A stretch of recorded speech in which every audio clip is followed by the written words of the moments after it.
my name is Brent Bauer, traditional archer and somewhat of a hobbyist. I wanted to show you tonight something that I'm doing with fletchings. Bought some bear shafts online and some feathers to go with them, and just being kind of an out-of-the-box kind of guy like I am, decided I wanted to design my own fletching pattern. So I went online and bought a Young's feather burner through Three Rivers Archery, and I've got a nice set of flu arrows already fletched up, and be using my feather burner tonight to burn the feathers off to look kind of like this. Just want to show you how easy this is. It really gives you an opportunity to add some creative flair to your own arrows. Right here on my workbench, I don't need a whole lot of space for this, but I've got my feather burner all set up, and if you look right here in this area, I've got the cutting tool. It's actually a filament. It's made of some type of an alloy. Screws into these posts on the side, and you plug the baby in, and it turns into a bright red hot wire. Goes through these feathers really quick, almost kind of like butter. You hardly even feel it putting any drag.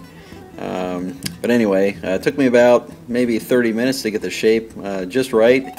Got a little bit damaged in the box coming, but in the end I was pretty satisfied with the shape of the profile of the feather, and the first cut was spectacular.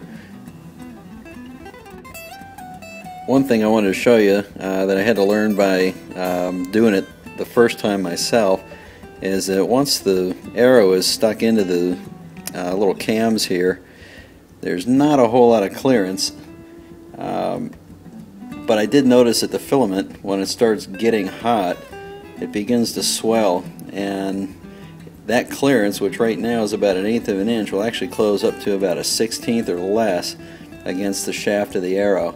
You need to make sure you know that you compensate for that when you clamp the filament in.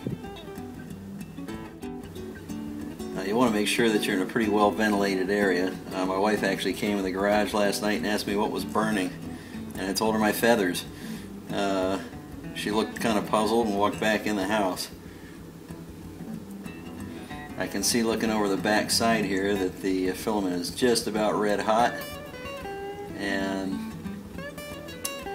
I'm going to go ahead and give it a turn.